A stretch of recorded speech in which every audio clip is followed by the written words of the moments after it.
Hey, Brody. Hey, Zach. So what'd you think of these last couple Knights games? Do you mind if we just sit in silence for 7 seconds or so? Sure.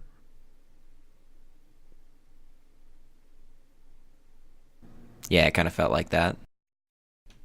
Due to our busy schedules, we've fallen a bit behind on games here, and trust me, it's not just because we've been losing these games that we're not doing them. We're gonna catch up on some of these past games. So let's jump all the way back to the Blues. So this is a 3-1 loss to the Blues. The Blues are a really good team. They're a playoff team. In fact, right now, as of after tonight's game, they're only 2 points back from Winnipeg and Nashville, who are both tied for first in the Central.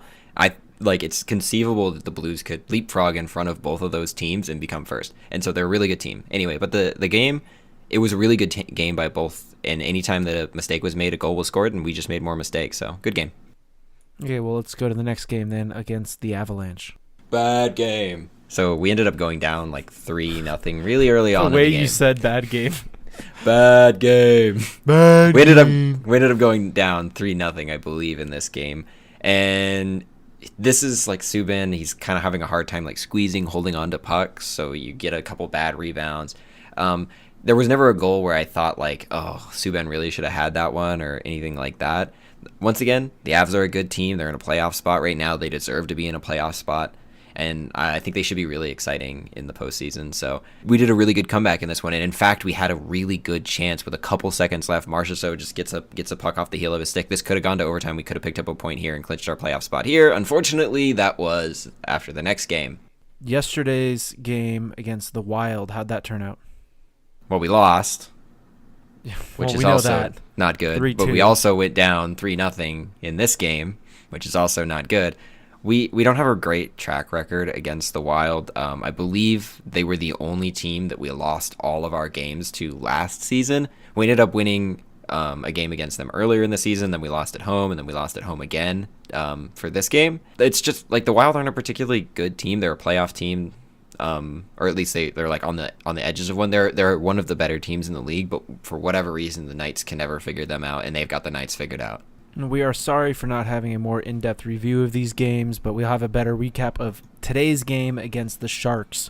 Turned out 3-4, and this is a spicy game. All sorts of contention about it. Yeah, contentious is exactly correct. I think anyone who watched this game is justifiably as pissed off as I am about this game. The refs all game were trying to hand this to the Sharks, and the Sharks couldn't do anything with and then finally on a nothing call in overtime, they score on the power play. I have no words. I'm so angry about this game. We'll get into a little bit more detail on some of the bad calls, but let's just hit the stats real quick. So 26 shots on goal to 34 shots on goal. What's going on there? It's the rebounds. I mentioned earlier in the previous games that Subban was having a hard time, it seemed like, squeezing out pucks, and there were a couple rebounds. And that was kind of how the Sharks scored this game, is there were rebounds, and they took advantage of those rebounds. I will continue to defend Subban. He makes mistakes. He's a backup goaltender. He's not the best goaltender in the league. He's not the best backup in the league, but he's one of the better in the league, and that's part of why the shots were lopsided like this. So our power plays, we had 2 power plays. We didn't score on either of them, and I know the way the power plays came about is a point of contention. We'll talk about that in a minute. How did we play during the power plays? We deserved more power plays. We had a. I know you're frustrated. We'll get there in a minute. Yeah, we'll get there. Our power play, it was all right. We did get some good zone time on them. We had some good passing. I know it's kind of frustrating to people who watch casually that, it seems like they're just moving the puck around, right? No, that's what you need to do. You need to get the defense moving. You need to, and it's especially frustrating if he doesn't end up with a shot based on all that puck movement. That's what needs to happen. You need to open up lanes. You need to find seams. And you need to start picking them apart. It's a puzzle. You should be taking these things a little bit more patiently. You got to use this opportunity to score, and I think we did all right. It was one of our better nights on the power play. We did all right. It was not our worst night, even though I think some people would be really frustrated the way that we played on the power play, but it was not that bad. We killed 2 of the 3 penalties. Were there a lot of cross-team passes going on here? What happened? There was one really blatant one that I can remember. It was all right. So the power play goal that scored is scored in overtime. So that's a 4-on-3 power play. You can't do much on 4-on-3. You don't have enough guys to cover enough ice. That means that you have to rely on your goaltender. To be fair, this was not like the kind of goal that was scored on a cross-seam pass in an open. It was basically from the blue line. Burns just like slams it in. He's the highest scoring defenseman in the league. He knows how to shoot it. He knows how to place the shot. And, it is what it is, but we played well in the penalty kill as well. So the hits are even. They're fairly high, though. This is a pretty violent game, and we'll get into some of the scuffs, the kerfuffles, the fights, however you want to phrase it in a minute, but let's talk about how violent of a game this was. Yes, these two teams hate each other. We are not friends. And of our 4 games here, of the ones that the Sharks have won have been 1-goal games, and the ones that the Knights have won have been blowouts. We've scored 7 goals. I think we scored 6 actually in a shutout earlier in the season, 6-0, and then we scored 7 just about a week ago. These teams do not like each other. It always ends up, there's always just a little bit of a fight, but the refs lost control of this game early.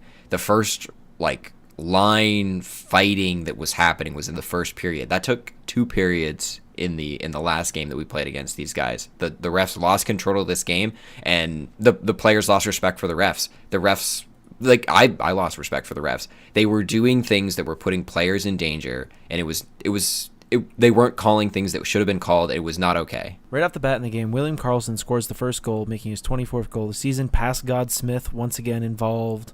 How'd that happen? What happened there? So right before we have this chance, Nick Holden has a great golden chance with the whole net in front of him and just misses it. I think maybe he goes off the heel of his stick, but because he doesn't get an assist here, maybe he didn't touch it. After that, puck trickles behind the net. Marchessault has a whole bunch of space and time. Karlsson finds a lane in the slot.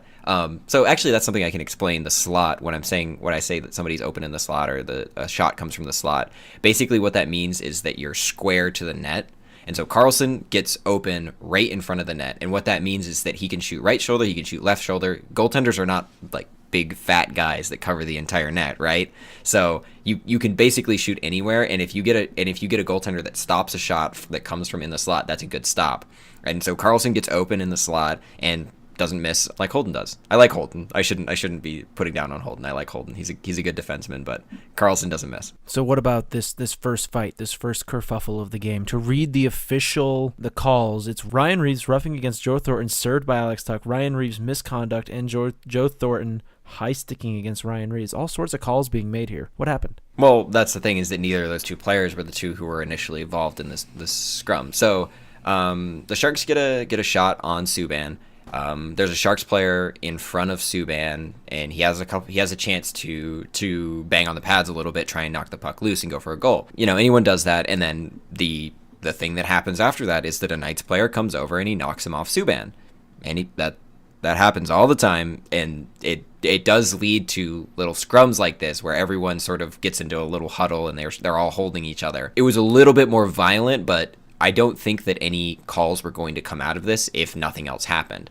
But what did happen was, at one point, Reaves and Joe Thornton are together and they must have been hitting each other, otherwise the linesman wouldn't have been between them. So you have a ref between them. The ref is looking at Reaves. His face is towards Reaves, but he's holding both Reaves and Thornton. Thornton takes his stick and pokes it into Ryan Reaves' throat. I'm not going to say he jabs him. I'm not going to say anything like that. What he does is he puts the stick in Reaves' throat. That's high sticking at the very least, which is what the call was, but he did it intentionally. It's not something you should do. It's you don't have control of that situation. It's dangerous. So you don't have control of that situation. Somebody comes up and falls into Thornton or something like that, and you stab Reaves in the it's dangerous. You shouldn't do it. And so Reaves, justifiably, is quite angry about this. And so he tries to take a swing at Thornton around the ref. And then after this, so the refs get him calmed down. After this, Thornton does it again. He waves the stick in Reaves' face, hits him with the stick a couple times. Reaves is still mad. And what comes out of this is Reaves gets 10-2 and Thornton gets 2? Are you kidding me? Are you serious right now? It's bullshit is what it is. It's the horrible call. So we come out of the first pretty angry, pretty spicy here. I mean, 10-2, that is a lot of penalty to deal with. Well, So okay, so a game misconduct is always going to be 10 minutes, but it's not a 10-minute power play. Reeves has to sit for 10 minutes, which basically means we're down a guy for 10 minutes. I see. But Okay. yeah, I actually didn't know that at all. yeah. So that's another thing. So that comes up really kind of two times when a penalty is called, but nobody's on a power play. For coincidental calls, so two people get called for the same thing, like roughing against each other or something like that. 5 for fighting, you both get the 5 minutes. That means nobody goes on the power play, but you both sit. And 10 minutes is a little bit different, because it's 10 minutes, that's half a period. You just don't have a guy, and so the cost is that because you're rolling so many guys out there, it messes with the flow of your team. It's not a very good thing for your team play. After the first, we're up 1 point. 58 seconds into the second, Tomas Hertl, scoring his 35th goal, puts it in. What happened there? The Sharks were the team that came out faster in the second period. They put a lot of pressure on us early. It was an alright goal. You would expect maybe the Knights. And at this point, Reeves is in the box still, so we're down a guy. But I mean, that's not really an excuse. There wasn't really a goal in this game that you could say really Subban should have had that one. But the chances that came from Subban not holding on to the puck because it bounced off or whatever, what have you, not holding on to the puck is what led to a lot of San Jose's goals. And to me, this one was just San Jose just put the gas on more than the Knights did early in this period. But the Knights did, they put the gas on later in the period, and they ended up, getting one back. So only a couple minutes after that goal, you have Barclay Goodrow fighting against William Carrier, and then Brendan Dillon cross-checking William Carrier as well. Another bullshit call. Welcome to Bullshit Call Part 2. So what happens the salt here... is really flowing. Yes. No, because this should be an instigator call. So Barclay has the puck in the Sharks' end. He gets rid of it, and then almost immediately after him, Carrier hits him. Not a late hit. It's a clean hit. It happens all the time. He was not happy about this. What actually ends up happening is, so one of the Sharks players goes down and trips Carrier. So that's penalty number 1 that's not called. Nobody saw it, so you can't call it, right? Nobody saw it. So, and then what happens? Barclay, because Carrier is tripped, slowed down, Carrier tries to keep going, but Barclay has enough time to catch up to him. He grabs he immediately dropped the gloves and came after Carrier. Carrier never dropped his gloves. He's not fighting.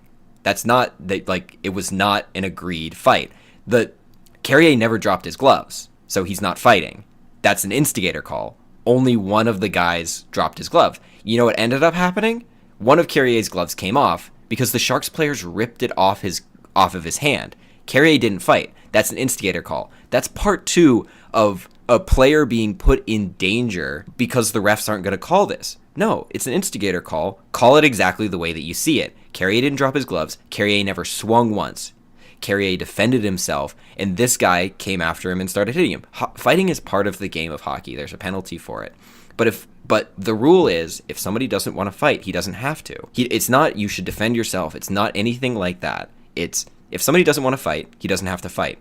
And that's what prevents, if a bigger guy wants to get into a fight with somebody, say the size of Johnny Gaudreau, just to name somebody who's really small, he doesn't have to fight. And in fact, the other guy is going to get penalized for trying to fight you. Fighting is a consensual act in the NHL, if you will.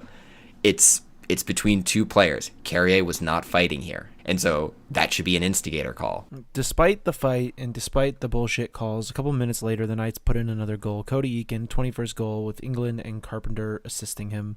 What's going on here? Seemed like it was right after the power play, which has happened a couple times in the last few games. Yeah, it was about 30 seconds after the power play.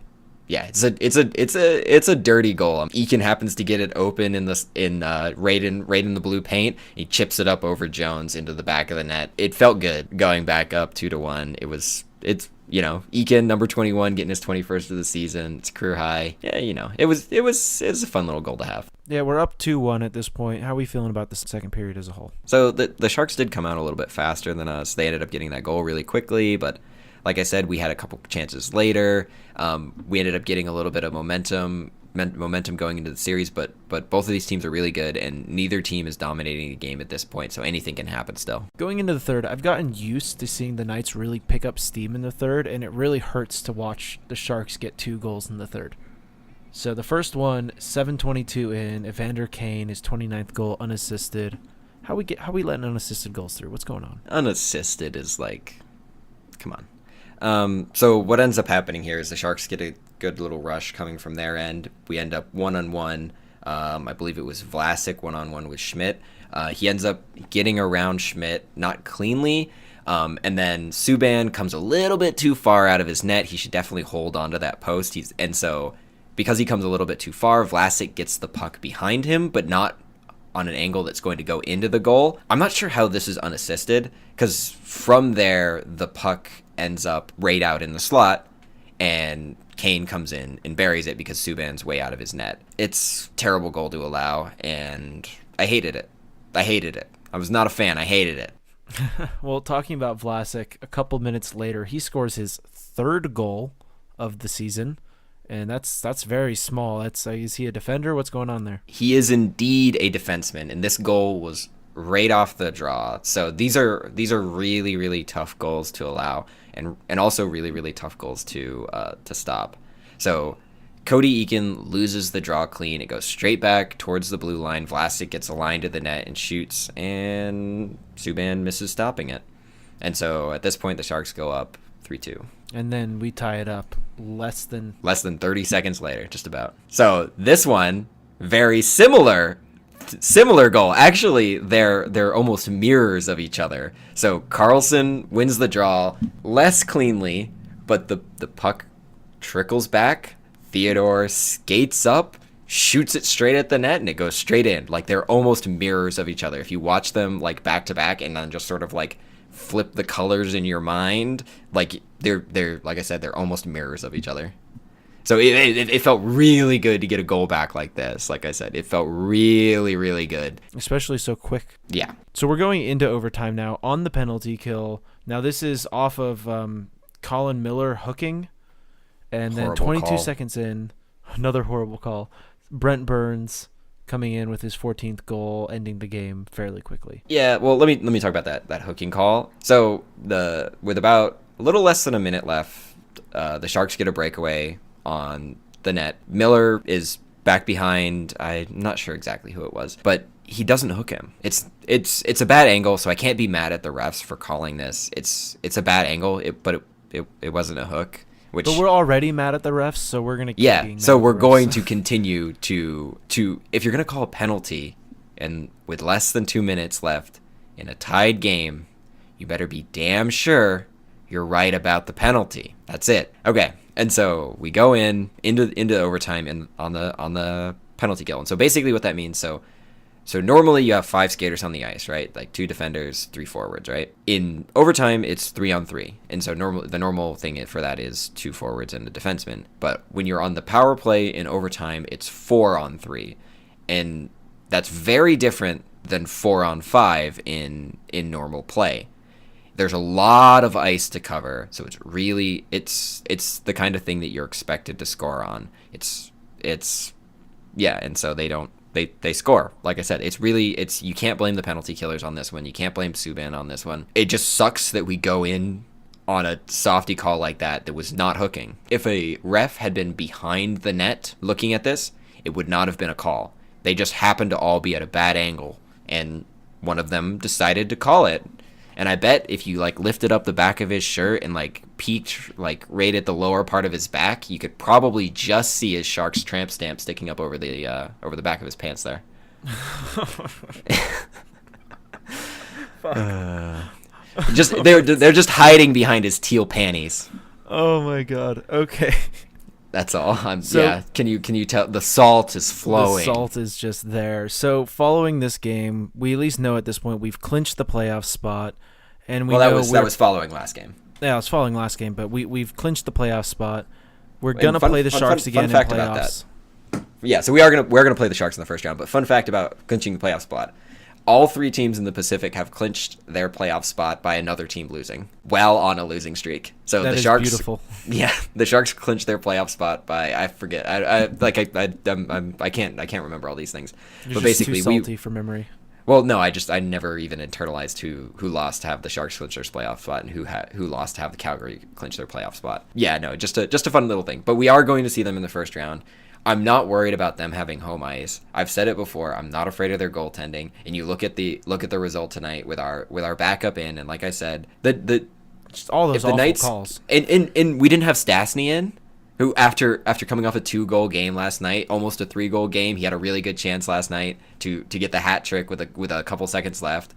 Like, we didn't even have all 100% of all of our good players in, and we played the Sharks like this. I think if we can get the whole team healthy, if we can get the whole gang going, I'm not afraid of the Sharks. Let's quickly talk about the next game.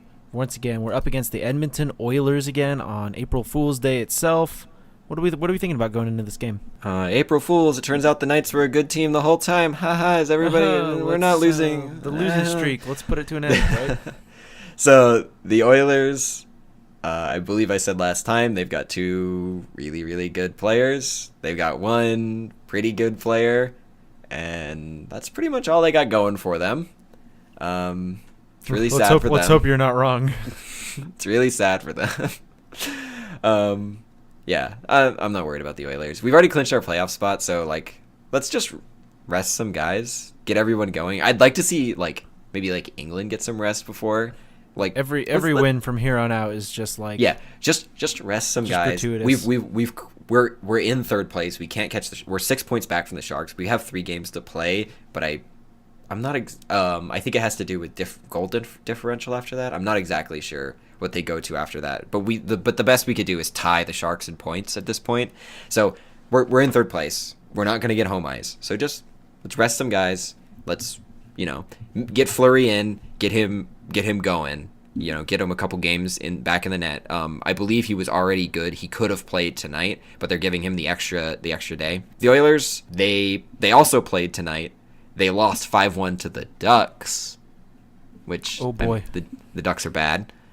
Yikes. I'm not sure if you've heard, but the Ducks are bad, and they're now on a 2-game losing streak because they lost to Dallas, but before then they beat the Kings 8-4. So the Oilers are capable of beating teams, but that's the Kings, who are also really bad.